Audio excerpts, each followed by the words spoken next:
Dear viewers and all of my subscriber আসসালামু আলাইকুম। আমি আতিকুর রহমান, আশা করি সকলে ভালোই আছেন। আজকের ভিডিও থেকে আপনারা জানতে পারবেন কিভাবে সার্কিট ব্রেকার ক্যালকুলেশন করতে হয় অথবা কিভাবে সার্কিট ব্রেকার নির্ধারণ করতে হয়, সার্কিট ব্রেকার সিলেকশন পদ্ধতি। সো ফ্রেন্ড, আমাদের আজকের ভিডিওটি শুরু করার আগে আপনাদের কাছে একটা ছোট্ট রিকোয়েস্ট, আপনি যদি আমার চ্যানেল নতুন এসে থাকেন তাহলে এখনই আমার চ্যানেলটি সাবস্ক্রাইব করে রাখুন এবং পাশে থাকা বেল আইকনটি অন করে দিন। তাতে করে কি হবে, আমি যখন নতুন কোনো ভিডিও আপলোড করব তার নোটিফিকেশন চলে যাবে সাথে সাথে আপনার মোবাইলে। সো চলুন আজকের ভিডিওটি শুরু করা যাক। সো আমাদের আজকের ভিডিওর বিষয় হচ্ছে সার্কিট ব্রেকার সিলেকশন পদ্ধতি। সো সিঙ্গেল ফেজের ক্ষেত্রে এসি, এসি মানে হচ্ছে কি, এসি কারেন্ট, অথবা এটাকে আমরা এভাবে বলতে পারি অল্টারনেটিং কারেন্ট। অর্থাৎ অল্টারনেটিং কারেন্টের ক্ষেত্রে আমরা সার্কিট ব্রেকার এখন ক্যালকুলেশন করব। তো আমাদের সিঙ্গেল ফেজের ক্ষেত্রে সার্কিট ব্রেকার বের করার জন্য আমাদেরকে ছোট্ট একটি সূত্র প্রয়োগ করতে হবে। সূত্রটি হচ্ছে পি সমান সমান বিআই কস থিটা। এই ছোট্ট একটা সূত্রের সাহায্যে কিন্তু আমরা সার্কিট ব্রেকারটাকে ক্যালকুলেশন করতে পারি অথবা সার্কিট ব্রেকার আমরা সিলেকশন করতে পারি। ঠিক আছে? সো আমরা সিঙ্গেল ফেজের ক্ষেত্রে আমরা যে লুটের জন্য আমরা সার্কিট ব্রেকার ক্যালকুলেশন করব সেই লুটটিকে আমি ধরে নিলাম পি সমান সমান 500 ওয়াট। এটা আমি আমার মতন করে ধরে নিলাম। আপনি যে লুটটির জন্য সার্কিট ব্রেকার সিলেকশন করবেন আপনারা সেই লুডের ওয়াটটি আপনারা এখানে প্রয়োগ করবেন। ঠিক আছে? সো সাপোজ আমি আপনাদেরকে বোঝানোর ক্ষেত্রে আমি ধরে নিলাম যে আমাদের লুডটি হচ্ছে 500 ওয়াট, অর্থাৎ পি সমান সমান 500 ওয়াট এবং আমাদের লাইন ভোল্টেজ হচ্ছে 220 এবং কস থিটা অর্থাৎ পাওয়ার ফ্যাক্টর মান যদি জানা না থাকে তাহলে আমরা সেটাকে 0.8 হিসেবে ধরে আমরা ক্যালকুলেশনটা করতে পারি। তো চলুন, এখন আমরা জানি পি সমান সমান বিআই কস থিটা। ঠিক আছে? এখন যেহেতু আমরা এই সূত্র থেকে যেহেতু আমরা সার্কিট ব্রেকার বের করব, তো সার্কিট ব্রেকার বের করলে তাহলে এখন আমরা আইটাকে এদিকে নিয়ে আসলাম। আই মানে হচ্ছে কারেন্ট, আর কারেন্টের একক হচ্ছে এম্পিয়ার। তো আইটাকে যদি আমরা এদিকে নিয়ে আসি তাহলে সূত্রটাকে আমরা এখান থেকে সূত্রটাকে আমরা এইভাবে লিখতে পারি, আই সমান সমান B by B cos theta. ঠিক আছে? আই সমান সমান P by B cos theta. তো এবার শুধু আমরা এই ভ্যালুগুলোর মানগুলো শুধু আমরা বসাই দিলে হয়ে গেছে। এবার দেখুন পি, তো পি এর মান হচ্ছে কত, 500 ওয়াট। তো আমরা পি এর জায়গায় 500 ওয়াট বসিয়ে দিলাম। তারপর বি কত আমাদের 220 ভোল্ট। তাহলে আমরা এই 220 ভোল্ট আমরা লিখে দিলাম। তারপর হচ্ছে এই ইন্টু আর কস থিটার মান হচ্ছে কত, 0.8। সো আমরা এখন এই সূত্রটা অনুসারে আমরা এই মানগুলো এখানে বসিয়ে দিলাম। এখন যদি আমরা ক্যালকুলেশন করি তাহলে আমাদের মান আসবে 2.84। আমি আপনাদেরকে দেখাচ্ছি। তো আমাদের উপরে হচ্ছে আমাদের 500 ডিভাইডেড 220 ইন্টু 0.8। তাহলে আমাদের মান আসতেছে কত, 2.84। ঠিক আছে? 2.84 আসতেছে। তো এবার দেখুন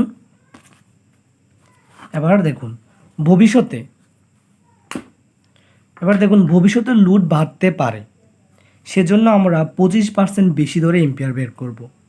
অর্থাৎ আমরা যেই এম্পিয়ারের মানটা পাইছি, হ্যাঁ, এখন ভবিষ্যতে তো আরও লোড বাড়তে পারে, সেটা তো বলা যায় না। কারণ আমরা দুইটা লুটের জায়গায় আমরা ইচ্ছে করলে আমরা সেখানে 4টা লুডও ব্যবহার করতে পারি। তো সেই জিনিসটা চিন্তা করে আমরা 25% আরও বেশি ধরে আমরা এম্পিয়ারটা বের করব। তো দেখুন, সুতরাং তো আমাদের মুড কারেন্ট পাইছি আমরা 2.84 এম্পিয়ার, প্লাস আমরা 25% বেশি ধরলে আমাদের এম্পিয়ারটা আসে 0.71।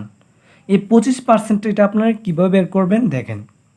আমরা মুড কারেন্ট কত পাইছি, 2.84। এই 2.84কে আমরা 100 ভাগ করব, অর্থাৎ 100 দিয়ে ভাগ করব।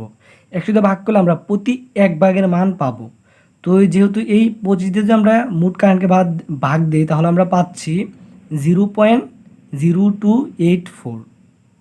তো এখন এর সাথে আমরা 25 গুণ করব, যেহেতু আমরা 25% নেব। এটা হচ্ছে আমাদের 1%-এর মান, মুড কারেন্টের প্রতি পার্সেন্টের মান হচ্ছে আমাদের এটা। তো এটার সাথে আমরা যদি 25 গুণ করে দেই তাহলে আমরা 25% মান পেয়ে যাব। তো এখন এই 25%কে আমরা মোট কারেন্টের সাথে যোগ করে দিলাম। যোগ করাতে আমাদের সার্কিট ব্রেকারের মান আছে, মানে কারেন্টের মান আইতেছে 3.55 এম্পিয়ার। এখন বাজারে তো আপনি আর 3.55 এম্পিয়ার পাবেন না। তো সেক্ষেত্রে আমরা এটাকে একটু বাড়িয়ে নিতে পারি। আমরা এখানে 4 এম্পিয়ার নিতে পারি, 4 এম্পিয়ারের সার্কিট ব্রেকার আমরা নিতে পারি। সো আমি জানি আপনারা এখনও হয়তো ভালোভাবে ক্লিয়ার হন নাই, সেই কারণে আমি আপনাদেরকে আরও ভালোভাবে, আরও ডিটেলস, হ্যাঁ, আরও ভালোভাবে বোঝানোর জন্য আমি আপনাদেরকে এখন একটা উদাহরণের সাহায্যে বোঝাবো, যেটা দেখলে আপনারা একদম পানির মতন ক্লিয়ার হয়ে যাবেন বিষয়টা। ঠিক আছে, তো দেখুন এটা হচ্ছে আমাদের একটা এক্সাম্পল বা উদাহরণ। এই উদাহরণটা যদি আপনারা একটু ফলো করেন তাহলে বিষয়টা আপনার কাছে পানির মতন ক্লিয়ার হয়ে যাবে। তো দেখুন, ধরুন এটা হচ্ছে আমাদের একটি বিল্ডিং বা একটা রুমের বা যেখানে আপনি ধরে নিন, ধরে নিন হচ্ছে আপনার একটা বিল্ডিংয়ের, কি আপনার বিল্ডিংয়ের মধ্যে কিছু লুট রয়েছে, তা সেই লুটটার এখন আপনি সার্কিট ব্রেকার ক্যালকুলেশন করবেন। তো কিভাবে করবেন দেখেন। তো বাতি, আমরা ধরে নিলাম যে বাতি 20 ওয়াট, সাধারণত এখন এলইডি লাইট ব্যবহার করা হয়, তো আমরা সেক্ষেত্রে ধরে নিলাম 20 ওয়াট। তো আমি 5টি এলইডি লাইট ব্যবহার করব। তাহলে আমাদের এটা যদি আমরা গুণ করি তাহলে আমাদের আসে 5 20 100 ওয়াট।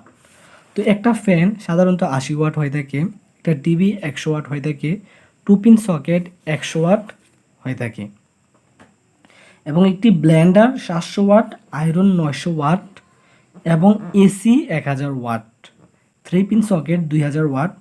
তাহলে আমাদের বিল্ডিংয়ে মোট এই লুটগুলো রয়েছে। আপনি আপনার মতো করে যে যে লুটগুলো আপনি ব্যবহার করবেন সেই লুটগুলো এইভাবে হিসাব করে নেবেন।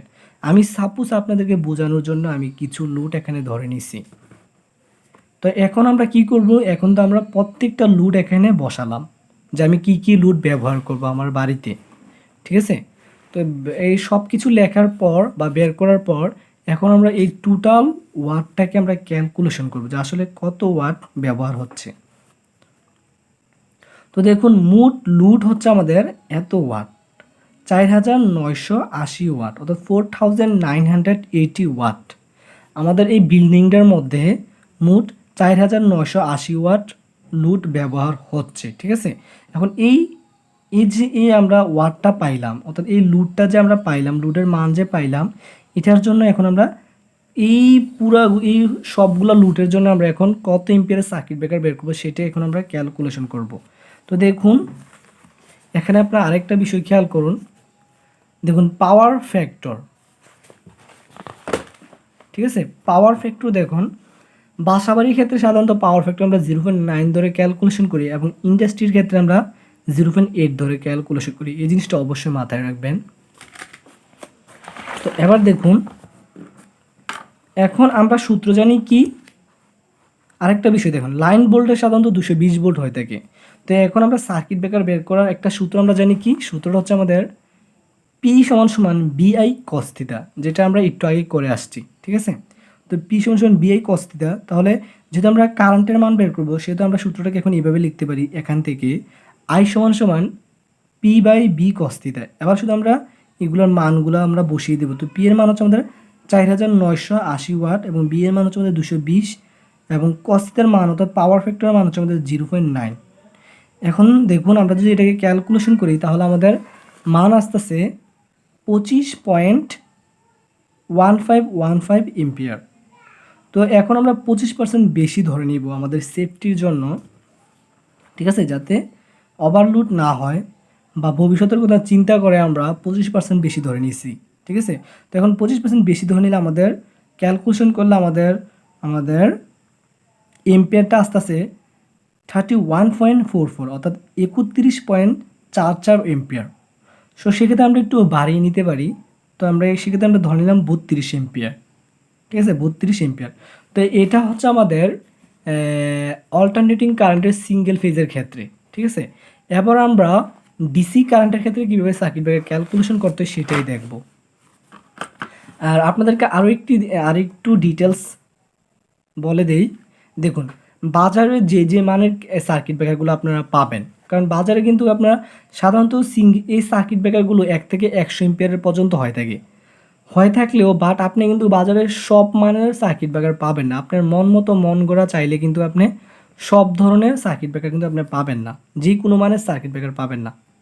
যেমন আপনি বাজার যে সার্কিট ব্রেকারগুলো পাবেন, যেমন 1 ampere, 2 ampere, 3 ampere, 4 ampere, 6 ampere, 10 ampere, 13 ampere, 16 ampere, 20 ampere, 25 ampere, 32 ampere, 40 ampere, 50 ampere, 63 ampere, 100 ampere, এই মানের সার্কিট ব্রেকারগুলো সাধারণত বাজারের মধ্যে অ্যাভেলেবেল রয়েছে।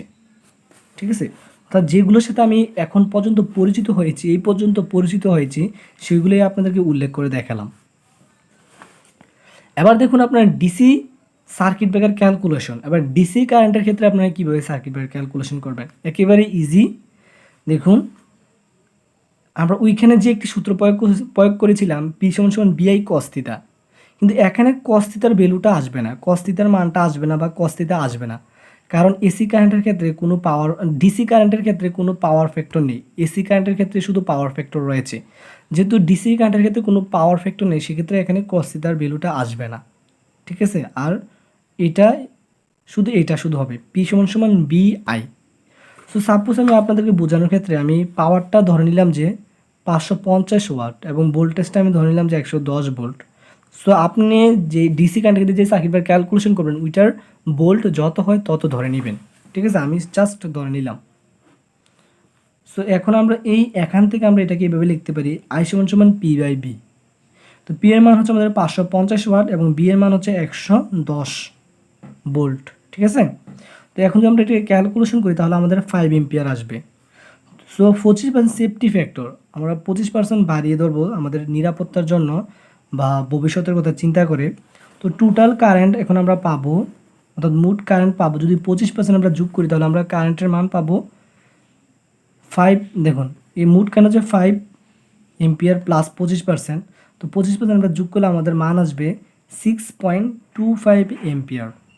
সো 25% কীভাবে বের করতে হয় আমি এর আগে কিন্তু আপনাদেরকে দেখাইছি, তাই এখানে আর দেখালাম না। এখন আমরা দেখব কিভাবে 3 পেজের ক্ষেত্রে সার্কিট ব্রেকার ক্যালকুলেশন করতে হয়। সো এবার হচ্ছে আমাদের 3 পেজ। দেখুন 3 পেজের ক্ষেত্রে সার্কিট ব্রেকার ক্যালকুলেশন। সো 3 পেজের ক্ষেত্রে সার্কিট ব্রেকার ক্যালকুলেশন কীভাবে, একেবারে সিম্পল। আমরা এসি কারেন্টের ক্ষেত্রে যে সূত্রটা প্রয়োগ করছি ঠিক সেম টু সেম ওই সূত্রটাই, বাট এখানে শুধু √3টা আসবে, অর্থাৎ ওইখানে আমরা প্রয়োগ করেছিলাম পি সমান সমান বিআই কস থিটা, আর এখানে শুধু √3টা আসছে। ঠিক আছে, 3 পেজের ক্ষেত্রে তো পি সমান সমান √3 বিআই কস থিটা, এটা হচ্ছে একটা সূত্র। এই সূত্রটার সাহায্যে আমরা 3 পেজের সার্কিট ব্রেকার ক্যালকুলেশন করব। সো সাধারণত 3 পেজ আমাদের ইন্ডাস্ট্রিতে ব্যবহার করা হয়ে থাকে, তাছাড়া বহুতলা ভবন, 10 তলা, 8 তলা, 15 তলা, 20 তলা ভবনের মধ্যে সাধারণত 3 পেজ ব্যবহার করা হয়। তো এখন দেখুন, এখন মনে করেন আমি ইন্ডাস্ট্রি বা আপনি ধরে নিতে পারেন ইন্ডাস্ট্রি বা বা বহুতলা ভবন বা 3 পেজ মোটর, হ্যাঁ এগুলোর ক্ষেত্রে 3 পেজ ব্যবহার করা হয়। সো আমি ধরে নিলাম যে একটা পাওয়ার, নর্মালি আমি একটা পাওয়ারের লোড ধরে নিলাম যে আমাদের লোডটি হচ্ছে 50 কিলো ওয়াট। 50 কিলো ওয়াট মানে হচ্ছে 50,000 ওয়াট। সো আমি লোডটাকে ধরে নিলাম যে 50,000 ওয়াট। ঠিক আছে, এখন আমরা আর আমাদের লাইন ভোল্টেজ হচ্ছে, সাধারণত লাইন ভোল্টেজ আমরা জানি 440 হয়ে থাকে, কিন্তু 440 জায়গায় কিন্তু আমরা ডাইরেক্ট কিন্তু আমরা 440 ভোল্টেজ পাই না, সেই জায়গায় আমরা 380, নর্মালি 380 ভোল্ট পেয়ে থাকি। সো আমি যে ভোল্টেজটা পারফেক্ট পাওয়া যায় সেটাই ধরে নিলাম 380 ভোল্ট, হচ্ছে 380 ভোল্ট। আর কস থিটা সাধারণত 0.8, যেহেতু এটা 3 পেজের ক্ষেত্রে কস থিটা 0.8-এ ধরা হয়। তো দেখুন এখন আমরা জানি পি সমান সমান √3 বিআই কস থিটা। এখন এটাকে আমরা আই এর মানটাকে যেহেতু আমরা বের করবো, এটাকে আমরা এখন এভাবে লিখতে পারি, আই সমান সমান পি √3, আই সমান সমান P by √3 B cos theta. এখন যদি আমরা এখানে মানগুলো শুধু বসাবো, তো পি এর মান হচ্ছে আমরা জানি 50 কিলোওয়াট, 50 কিলোর মান হচ্ছে 50,000 ওয়াট। তো এই 50,000 ওয়াট আমরা লিখলাম, এরপর √3, এরপরে ইন্টু বি এর মান হচ্ছে আমাদের 380 ভোল্ট এবং কসের মান হচ্ছে 0.8। তো এখন আমরা বসানোর পরে আমরা এখন ক্যালকুলেশন করলাম। ক্যালকুলেশন করলে আমাদের আসতেছে 94.96 এম্পিয়ার। ঠিক আছে, তাহলে এই লোডটার জন্য, এই পাওয়ারটার জন্য আমাদের 94.96 এম্পিয়ার সার্কিট ব্রেকার হলে চলবে। এখন এখন আপনাকে একটা বিষয় মনে রাখতে হবে, এই যে আপনি সার্কিট ব্রেকারটা বের করলেন, এটা যদি আপনার বহুতলা ভবনের ক্ষেত্রে হয়, কারণ বহুতলা ভবন বা বিল্ডিংয়ে বা বাসা বাড়িতে সাধারণত যে লোডগুলো ব্যবহার করা হয় ওইগুলো হচ্ছে লাইটিং লোড। আর লাইটিং লোড মানে কি, লাইট ফ্যান এগুলোকে আমরা লাইটিং লোড বলে থাকি। তো একটা বাসা বাড়িতে সাধারণত এগুলোই, এই লাইটিং লোডগুলো ব্যবহার করে হয়ে থাকে। যদি এই 3 ফেজের ক্ষেত্রে যদি আপনি লাইটিং লোডের ক্ষেত্রে যদি সার্কিট ব্রেকার ক্যালকুলেশন করেন, তাহলে আমরা লাইটিং লোড হলে 25% যোগ করবো, অর্থাৎ 25% আমরা আমাদের সেফটি বা ভবিষ্যতের কথা চিন্তা করে আমরা 25% বেশি ধরে নিব। এবং এটা যদি আমরা কোনো ইন্ডাস্ট্রি বা বা ক্যাপাসিটিভ লোড, ক্যাপাসিটিভ লোড বা কোনো ইন্ডাস্ট্রির ক্ষেত্রে যদি আমরা এটা বের করি, তাহলে সেই ক্ষেত্রে আমরা দেখুন, যদি কোনো ইন্ডাস্ট্রি বা ক্যাপাসিটিভ লোডের ক্ষেত্রে আমরা এই সার্কিট ব্রেকারটা ক্যালকুলেশন করি, তাহলে আমরা এই মোট কারেন্ট থেকে আমরা 3 গুণ বেশি ধরে নিব। দেখেন, ক্যাপাসিটিভ লোডের ক্ষেত্রে মোট কারেন্টের 3 গুণ বেশি ধরে নিতে হবে। সো আমি আগে আপনাদেরকে এটা একটু ভালোভাবে বোঝাই। দেখুন, সো আমরা তো মোট কারেন্টটা পেলাম কিন্তু 94.96 এম্পিয়ার। এখন দেখুন, লাইটিং লোড হলে 25% যোগ করব। তো লাইটিং লোড হলে 25% যোগ করলে আমাদের সার্কিট ব্রেকার আসতেছে 118.7 এম্পিয়ার। ঠিক আছে, যদি এটা লাইটিং লোডের ক্ষেত্রে যদি আমরা সার্কিট ব্রেকারটা ক্যালকুলেশন করি, তাহলে আমাদের আসতেছে 118.7 এম্পিয়ার। এবার দেখুন, যদি আমরা ক্যাপাসিটিভ লোডের ক্ষেত্রে মোট কারেন্টের 3 গুণ, যদি আমরা ক্যাপাসিটিভ লোডের ক্ষেত্রে আমরা এই সার্কিট ব্রেকারটা ক্যালকুলেশন করি, তাহলে মোট কারেন্টের 3 গুণ আমরা বেশি ধরে আমরা সার্কিট ব্রেকারকে বের করব। কারণ আমরা জানি সাধারণত ক্যাপাসিটিভ লোড মানে মোটর, এই মোটর সাধারণত 3 ফেজ যে মোটরগুলো রয়েছে, অর্থাৎ যে কোনো মোটরই 3 ফেজ বলুন, সিঙ্গেল ফেজ মোটরই বলুন, কারণ তাদের স্টার্টিং কারেন্ট অনেক বেশি হয়ে থাকে। সো সেক্ষেত্রে আমরা 3 গুণ বেশি কারেন্ট ধরে সার্কিট ব্রেকার বের করব। কেননা যদি স্টার্টিং কারেন্ট বেশি, সেক্ষেত্রে মোটরটি স্টার্ট নেওয়ার সময় যদি সার্কিট ব্রেকার দিয়ে তার থেকে কম কারেন্ট প্রবাহিত হয়, তাহলে সার্কিট ব্রেকারটি টিপ করবে, কারণ সেখানে ওভারলোড সৃষ্টি হবে। যাতে আমাদের এই সমস্যা যাতে না পড়তে হয়, সেহেতু আমরা এখানে মোট কারেন্টের 3 গুণ বেশি ধরে আমরা সার্কিট ব্রেকার ক্যালকুলেশন করব। তাহলে মোট কারেন্ট আমরা পাচ্ছি 94.96 এম্পিয়ার। তো এর সাথে 3 গুণ করলে আমরা পাবো 284.88 এম্পিয়ার। সো ফ্রেন্ড, আমার এই ভিডিওটি যদি আপনাদের কাছে ভালো লেগে থাকে, এখান থেকে যদি আপনি কিছু বুঝতে পারেন বা শিখতে পারেন, তাহলে আমার চ্যানেলটি অবশ্যই সাবস্ক্রাইব করে রাখবেন এবং এই ভিডিওটি আপনার বন্ধুদের মাঝে একটু শেয়ার করে দেবেন, যেন তারাও এই বিষয়টি জানতে পারে বা সহজে বুঝতে পারে।